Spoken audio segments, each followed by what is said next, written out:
Welcome to Superior Group of Colleges Learning Management System. Dear students, Mathematics Part 1, Chapter number 6, Sequence and Series.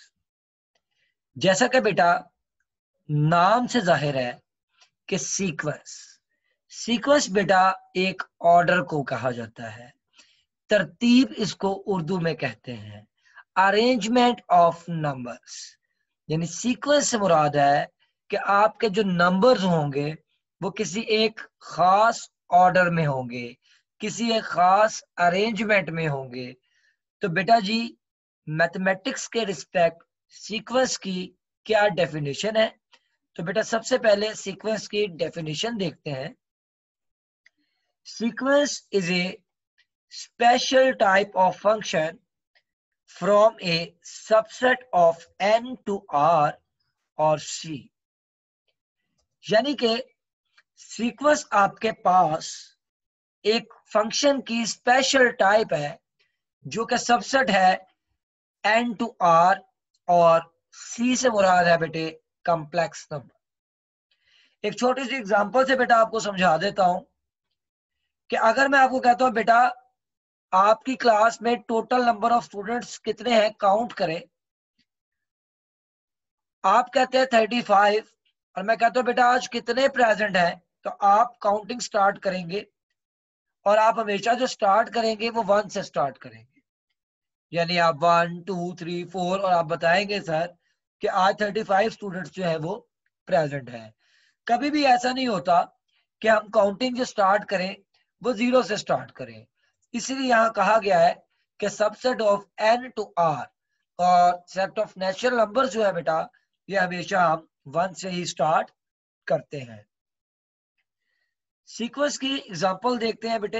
Example of sequence, आपके पास ये एक sequence आ रही है बेटे 3, 5, 7, 9 into 100। अब सबसे पहले इसमें जो फर्स्ट टर्म आ रही है वो है 3 और फर्स्ट टर्म को बेटा जो आप डिनोट करते हैं वो स्मॉल a 1 से करते हैं। जो सेकंड टर्म आ रही है मेरा बेटा वो है 5 और इसको डिनोट किया जाता है a 2 से। थर्ड टर्म आ रही है बेटे 7 और इसको डिनोट करते हैं a 3 से। फोर्थ टर्म आ रही है बेटा 9 और इसको रिप्रेजेंट किया जाता है a 4 से। इसी तरह first term a1, second term a2, third term a3, fourth term a4, fifth term a5 into so on बेटा ये सिलसिला हमारा जो है वो चलता है। अब ये जो नंबर्स आ रहे हैं 3, 5, 7, 9 इनका बेटा एक खास नाम है। इनको आप बोलते हैं एलिमेंट्स, मेंबर्स या terms of the given sequence.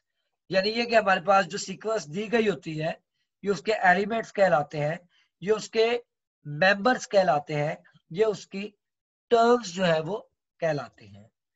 तो लिहाजा आप कह सकते हैं a sequence is a set of things usually numbers that are in order. बेटा जो सीक्वेंस है बेसिकली इसको किसी ना किसी इसकी कोई ना कोई नोटेशन होती है, किसी ना किसी अल्फाबेट से इसको डिनोट किया जाता है, रिप्रेजेंट किया जाता है। वो क्या है वो यहाँ हम देखेंगे बेटे। किसी भी सीक्वेंस को जो जर्नली डिनोट किया जाता है वो डिनोट किया जाता है an से। Usually A sequence is represented is denoted by an and the terms of the sequence is denoted by।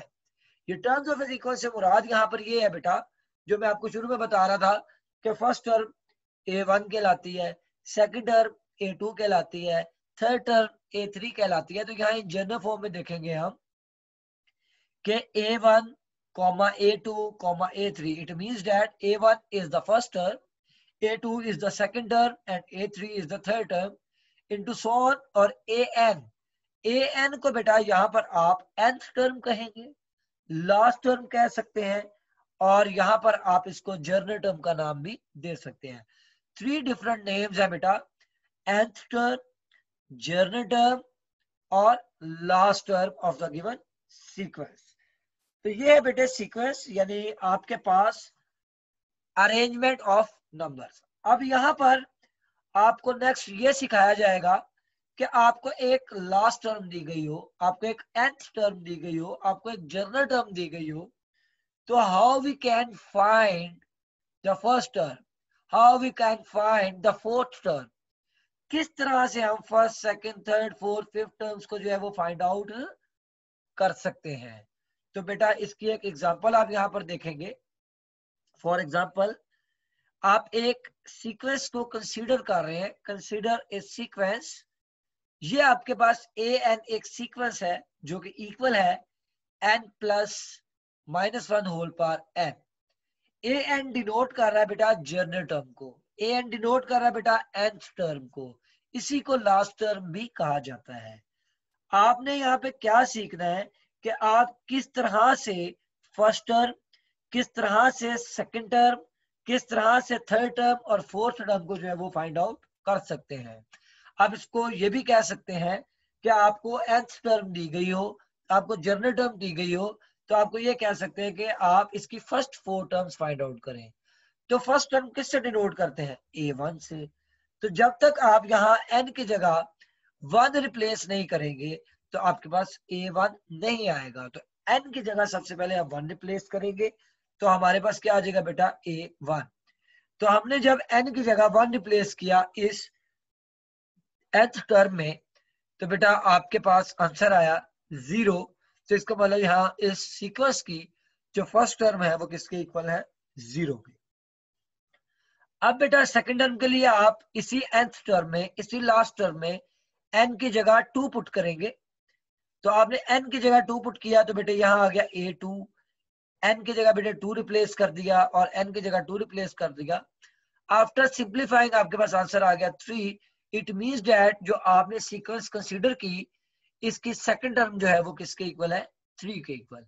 इसी तरह बेटे थर्ड टर्म के लिए आप n की जगह 3 रिप्लेस कर देंगे और फोर्थ टर्म के लिए आप n की जगह मेरा बेटा क्या करेंगे? 4 रिप्लेस कर देंगे। तो इस तरह से आपको जब लास्ट टर्म दी गई हो, nth टर्म दी गई हो, जर्नल टर्म दी गई हो, तो आप मेरा बेटा क्या करेंगे? First term, second term, third term n की जगह 1 रिप्लेस करेंगे, n की जगह 2 रिप्लेस करेंगे, 3 4। तो इस तरह से आपके पास फर्स्ट सेकंड थर्ड और फोर्थ टर्म जो है वो आ जाएगी दी गई सीक्वेंस की। अब बेटा ये तो था sequence, arrangement of numbers, subset of n to r और c।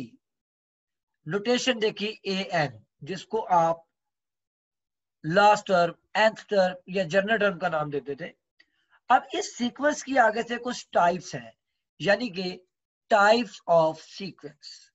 अब जो टाइप्स ऑफ सीक्वेंस हैं, यहां पर हम दो टाइप्स को डिस्कस करेंगे, finite sequence and infinite sequence.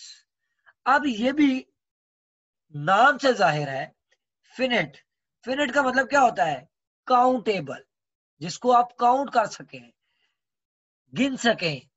तो आपके पास कोई भी एक सीक्वेंस जिसमें जो उसके मेंबर्स हैं, जिसमें जो उसकी टर्म्स हैं, जिसमें जो उसके एलिमेंट्स हैं, अगर आप उनको काउंट कर सकते हैं तो इसका मतलब है कि वो सीक्वेंस एक फिनिट सीक्वेंस है।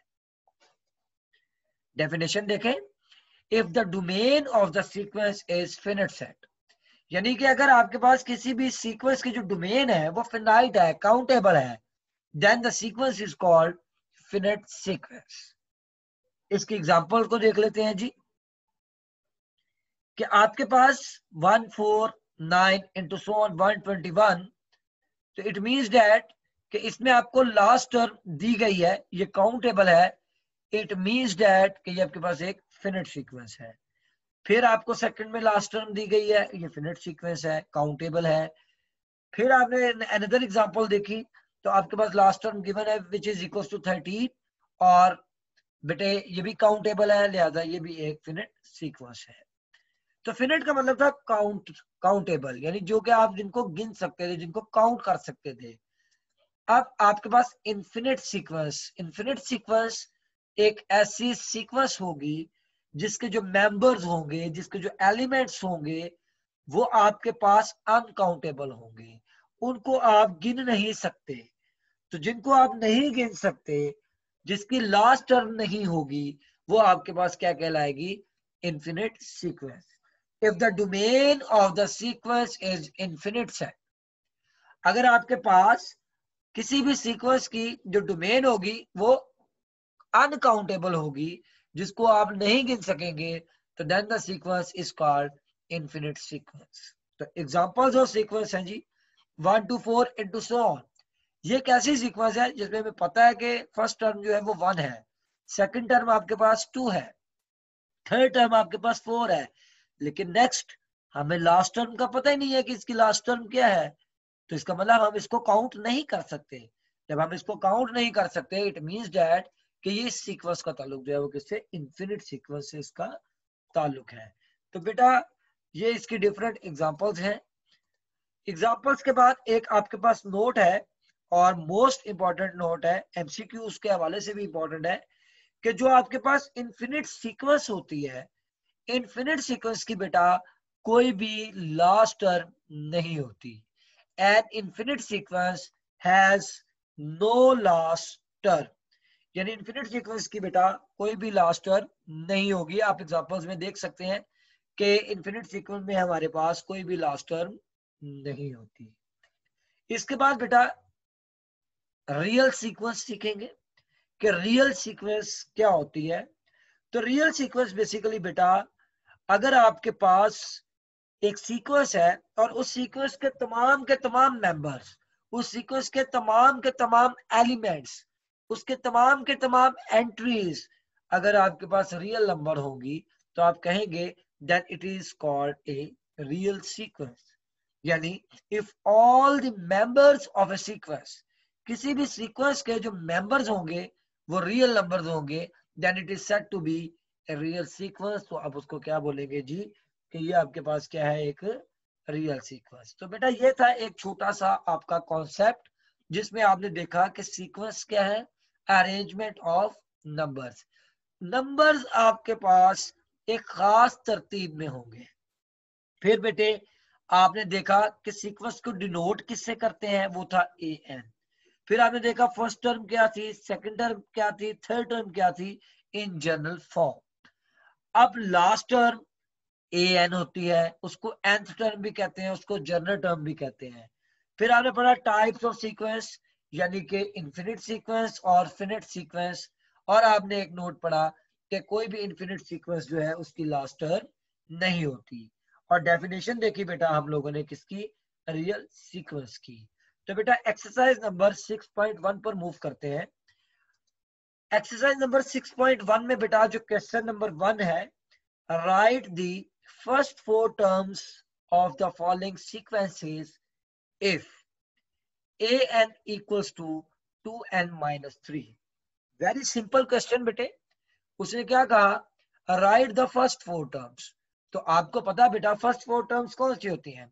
फर्स्ट टर्म a1 होती है, सेकंड टर्म क्या होती है बेटे? a2 होती है, थर्ड टर्म क्या होती है बेटा? a3 होती है, फोर्थ टर्म क्या होती है बेटा? a4 होती है।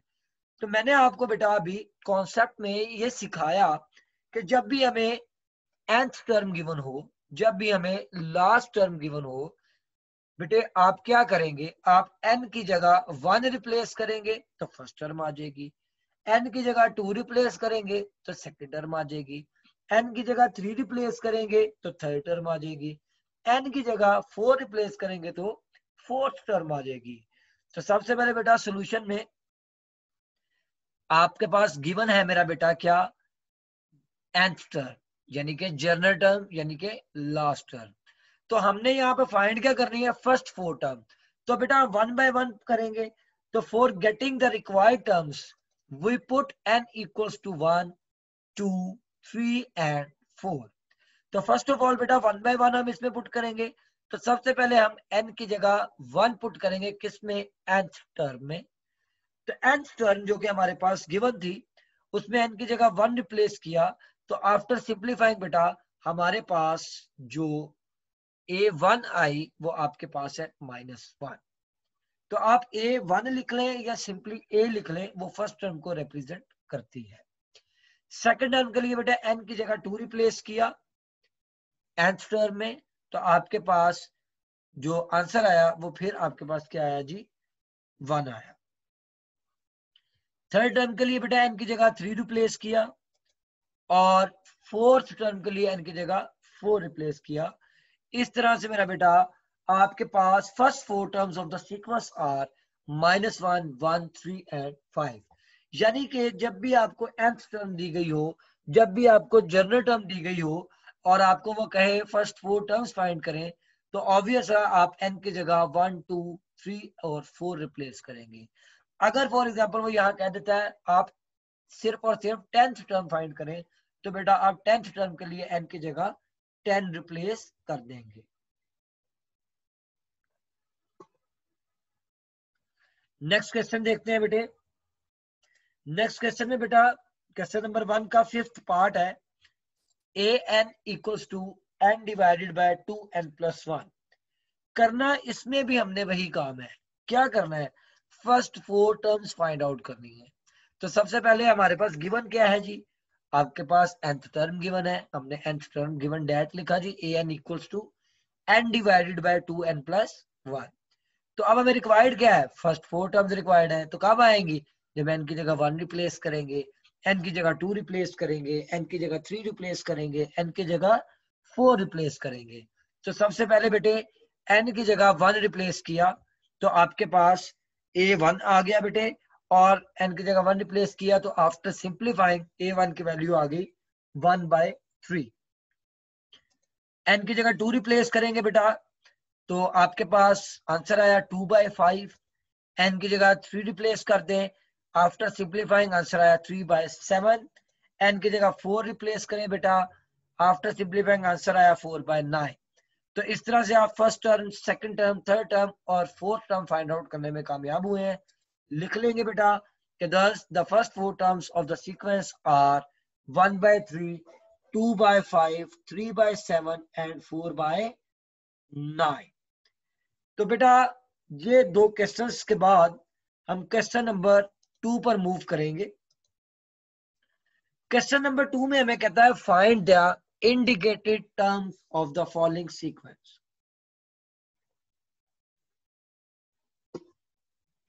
यानी कि बेटा आपको एक सीक्वेंस गिवन है और इसमें लास्ट में आपको कह रहा है A7।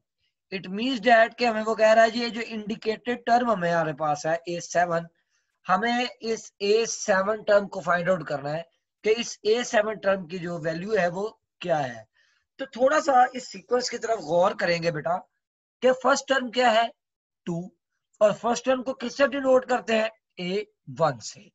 तो हमारे पास जो A1 है ये 2 के इक्वल है। सेम एज इट इज जो A2 है ये किसके इक्वल है, ये 6 के इक्वल है। A3 किसके इक्वल है, ये 11 के इक्वल है। A4 किसके इक्वल है, और वो 17 के इक्वल है। अब ये टर्म्स किस अरेंजमेंट से आ रही हैं हम इसमें ये डिस्कस करेंगे। देखिए जी A2 जो सेकंड टर्म है ये 6 के इक्वल है, और ये 6 कैसे आया, जब मैं इस A1 वाली टर्म में 4 ऐड करता हूं। यानी मैंने A1 में 4 ऐड किया, यानी 2 में 4 ऐड किया, तो आंसर क्या आया मेरे पास 6। तो A1 + 4 यानी 2 + 4, आंसर मेरे पास क्या है 6। यानी कि सेकंड टर्म मेरे पास कब आ रही है, जब मैं A1 में क्या ऐड कर रहा हूं, 4 ऐड कर रहा हूं। अब मेरे पास देखिए थर्ड टर्म कब आएगी, थर्ड टर्म मेरे पास तब आ रही है जब मैं सेकंड टर्म में क्या ऐड करूंगा, 5 ऐड करूंगा। सेकंड टर्म में अगर मैं 5 ऐड कर दूं तो मेरे पास आंसर आ रहा है 11, जो कि मेरी क्या है थर्ड टर्म। अब A4 की अरेंजमेंट देखें कि मैं इस थर्ड टर्म में अगर 6 ऐड कर दूं, तो इट मींस दैट कि मेरे पास क्या आ रहा है, फोर्थ टर्म आ रही है विच इज इक्वल्स टू 17।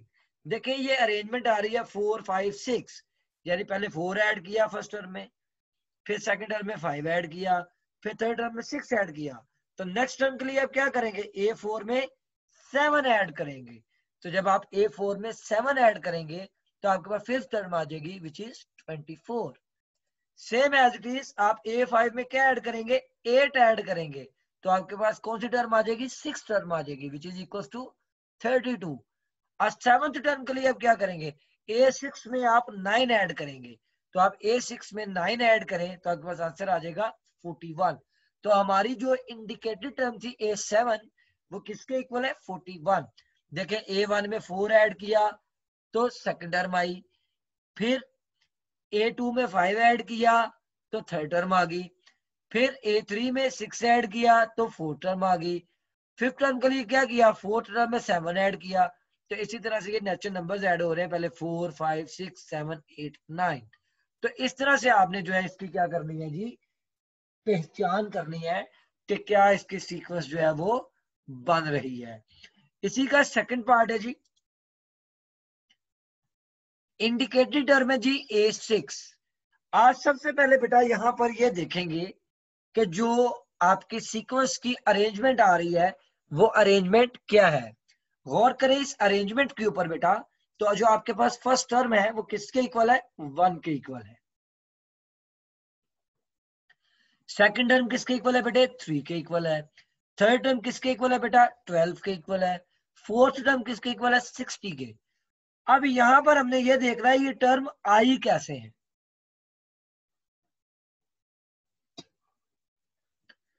देखें बेटे A1 किसके इक्वल है, 1 के इक्वल है। A2 किस तरह से आई, A2 3 के इक्वल है। अब ये आई किस तरह से है, आप 1 को किससे मल्टीप्लाई करेंगे, 3 आएगा। आप 1 को 3 से मल्टीप्लाई करेंगे तो हमारे पास 3 आएगा, यानी A1 जो फर्स्ट टर्म है उसको 3 से मल्टीप्लाई करेंगे तो सेकंड टर्म आ जाएगी। थर्ड टर्म किसके इक्वल है, 12 पे। अब ये आई किस तरह से है कि आप सेकंड टर्म को 4 से मल्टीप्लाई करेंगे तो 12 आ जाएगा। ऑब्वियस है 3 को 4 से मल्टीप्लाई करेंगे तो आंसर क्या आता है, 12 आता है। अब फोर्थ टर्म पर गौर करें, फोर्थ टर्म है हमारे पास 60। कैसे आई कि थर्ड टर्म को आपने मल्टीप्लाई किया किससे, 5 से, क्योंकि 12 को आप 5 से मल्टीप्लाई करेंगे तो आंसर आएगा 60। अब ये ऑर्डर पे गौर करें, 3 आ रहा है, फिर 4 आ रहा है, फिर 5 आ रहा है, तो इसी तरह A4 को किससे मल्टीप्लाई करेंगे, 6 से, फिर A5 को किससे मल्टीप्लाई करेंगे, 7 से।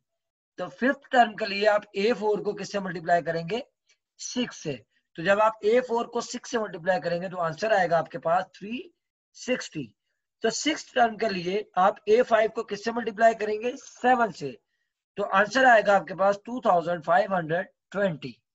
तो बेटा आपके पास यहाँ इंडिकेटेड टर्म जो थी वो थी A6। तो इस तरह से बेटा आप एक अरेंजमेंट देखेंगे, यही हमने पढ़ा, सीक्वेंस एक खास अरेंजमेंट है किसकी, नंबर्स की। तो आप यहाँ पर खुद आइडेंटिफाई करेंगे कि वो नंबर किस ऑर्डर से आ रहे हैं। तो बेटा इसके बाद क्वेश्चन नंबर 3 है, और क्वेश्चन नंबर 3 में find the next two terms of the following sequences. आपके पास सीक्वेंस गिवन है और आपने उसकी नेक्स्ट टू टर्म्स जो है वो क्या करनी है बेटा, फाइंड आउट करनी है। तो इस सीक्वेंस में बेटा जो आपके पास फर्स्ट टर्म आ रही है वो क्या है बेटे, 7 है। अब आपने ये देखना है जो सेकंड टर्म आ रही है वो पहले तो ये देखे है क्या, वो है 9। इसका मतलब A2 9 के इक्वल है। अब हमने ये देखना है वो 9 आता कैसे है, तो 7 में क्या ऐड करें कि 9 आए, तो 7 में आप 2 ऐड करें तो 9 आ जाता है। तो बेटे A2 9 के इक्वल है, और ये 9 कैसे आता है कि आपने A1 में यानी 7 में आपने 2 ऐड किया तो आपके पास क्या आया, 9 आ गया। अब थर्ड टर्म कैसे आएगी, 9 में क्या ऐड करें कि 12 आए, तो 9 में आप 3 ऐड करेंगे तो वो 12 आएगा। 9 कौन सी टर्म है, सेकंड टर्म। इसका मतलब A2 में आपने 3 ऐड किया तो आपके पास क्या आएगा बेटे, 12 आएगा।